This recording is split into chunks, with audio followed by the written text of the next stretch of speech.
Of the Self-Development with Tactics podcast. Today we are gonna go ahead with, if I'm not mistaken, there's still something left to go through for us, but I may also be completely wrong. I'm not quite sure indeed. Let me see. No, how we decide by Jonah, Lara, whatever. We're gonna go ahead with it. I do know that there's still no video of mine, but there's the text. I don't know why. I probably have to kind of restart my computer to make it work, but no, not gonna do so. For Bill Robert, his success has a simple explanation. I know how to practice.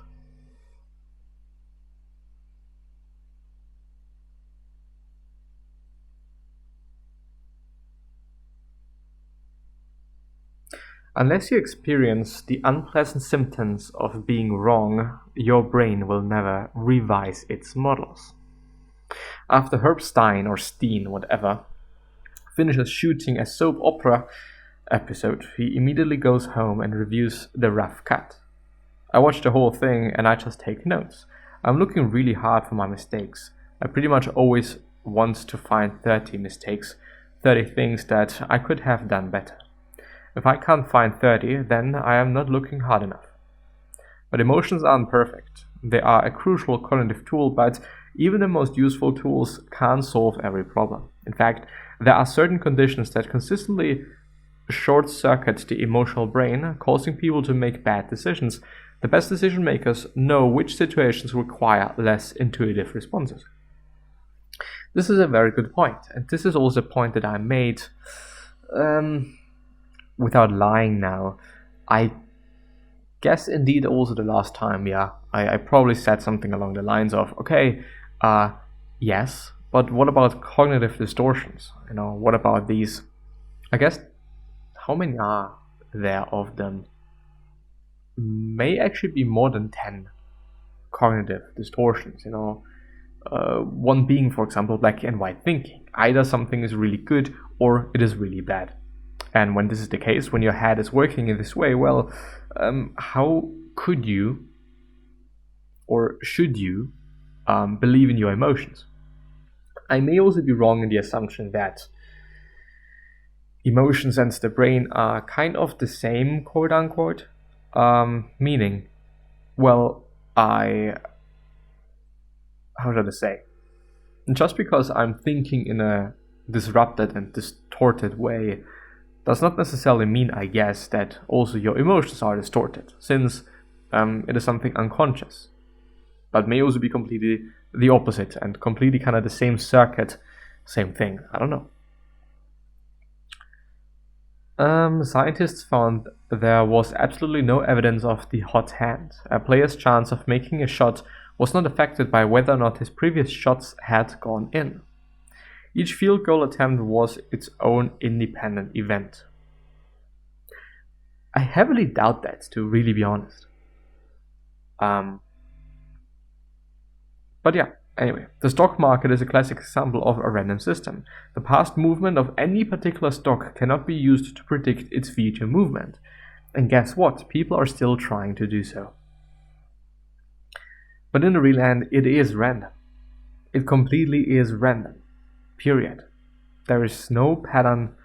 Maybe there are some patterns. Probably because people work in patterns, and people indeed do drive the stock market and also other things. So maybe indirectly, yes, I could at least imagine. On the other hand, who knows, something really unexpected could happen. And that's it then, with one's ability or maybe even possibility to spot a pattern and go after a pattern and use a pattern to make a ton of fucking money. Anyway, Fama, so F-A-M-A, looked at decades of stock market data in order to prove that no amount of knowledge or rational analysis could help anyone figure out what would happen next. All of the esoteric tools used by investors to make sense of the market were pure nonsense. Wall Street was like a slot machine. The danger of the stock market, however, is that sometimes its erratic fluctuations can actually look predictable, at least in the short term. Our brains completely misinterpret what's actually going on. We trust our feelings and perceive patterns, but the patterns don't actually exist. These computational signals are also a main cause of financial bubbles. When the market keeps going up, people are led to make larger and larger investments in a boom. Their greedy brains are convinced that they have solved the stock market, and so they don't think about the possibility of losses. You get the exact opposite effect when the market heads down. People just can't wait to get out because the brain doesn't want to regret anything. Or, as they say it, doesn't want to regret staying in. Well, at this point the brain realizes that it's made some very expensive prediction errors, and the investor races to dump any assets that are declining in value. Makes sense that people are thinking that way, but really often, especially when it is about long-term investing, it is indeed sensible to just, let it be there, let it still be in the market, your money essentially. But I am not a financial advisor.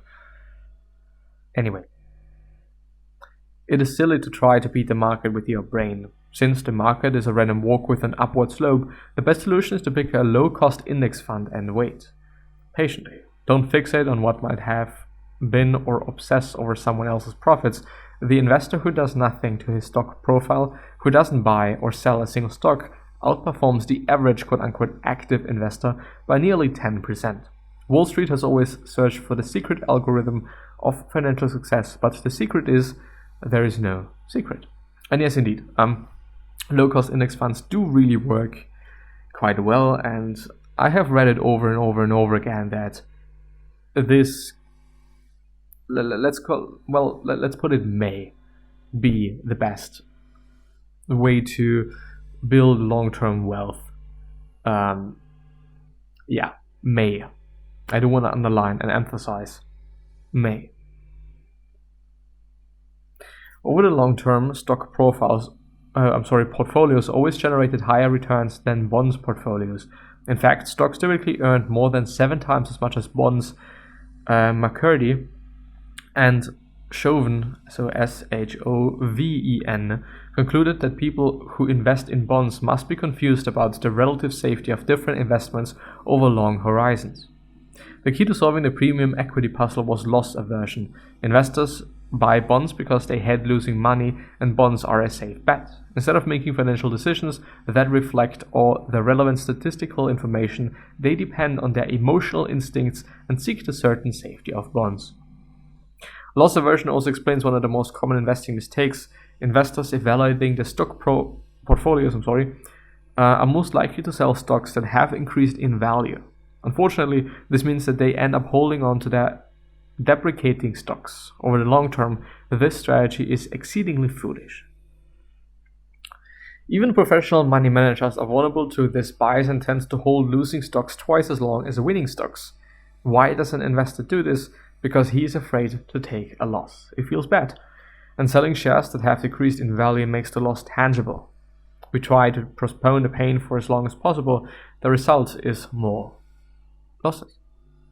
Loss aversion is an innate flaw. Everyone who experiences emotion is vulnerable to its effect. It's part of a larger psychological phenomenon known as negativity bias, which means that for the human mind, bad is stronger than good. And yes, this probably is something that you have seen as well, that quite everyone has seen at some point of time, that negative things, maybe mistakes one has made, are always way more than good things that you have done, whatever it may be, you being nice, you giving away money, whatever it may be, these things tend to just not weigh as much as the negative things. Asymmetric paternalism, okay, that is a fancy name for a simple idea: creating policies and incentives that help people triumph over their irrational impulses and make better, more prudent decisions. People who are more rational don't perceive emotion less, they just regulate it better. So how do we regulate our emotions? The answer is surprisingly simple: by thinking about them. As soon as people have the insights, they say it just seems obviously correct, they know instantly that they have solved the problem. When you encounter a problem you have never experienced before, when your dopamine neurons have no idea what to do, it is essential that you try to tune out your feelings. Pilots call such a state deliberate calm, because staying calm in high-pressure situations requires conscious effort. Performance choking is actually triggered by a specific mental mistake: thinking too much. Novice putters hit better shots when they consciously reflect on their actions. The more time the beginner spends thinking about the putt, the more likely he is to sink the ball in the hole. By concentrating on the golf game, by paying attention to the mechanics of the stroke, the novice can avoid beginner's mistakes. A little experience, however, changes everything. After a golfer has learned how to putt, once he or she has memorized the necessary movements, analyzing the stroke is a waste of time. The brain already knows what to do. This is going to be the last one. After black students did worse on IQ tests, when Steele gave a separate group of students the same test but stressed that it was not a measure of intelligence, he told them it was merely a preparatory drill. The scores of the white and black students were virtually identical. The achievement gap had been closed. When the rational brain hijacks their mind, people tend to make all sorts of decision-making mistakes. They hit bad golf shots and choose wrong answers on standardized tests. They ignore the wisdom of their emotions, the knowledge embedded in their dopamine neurons, and start reaching for things they can explain. One of the problems with feelings is that even when they are accurate, they can still be hard to articulate. Instead of going with the option that feels the best, a person starts going with the option that sounds the best, even if it is a very bad idea. And yeah, with that being said, I'm gonna end the episode here. Hopefully see you soon. Bye bye.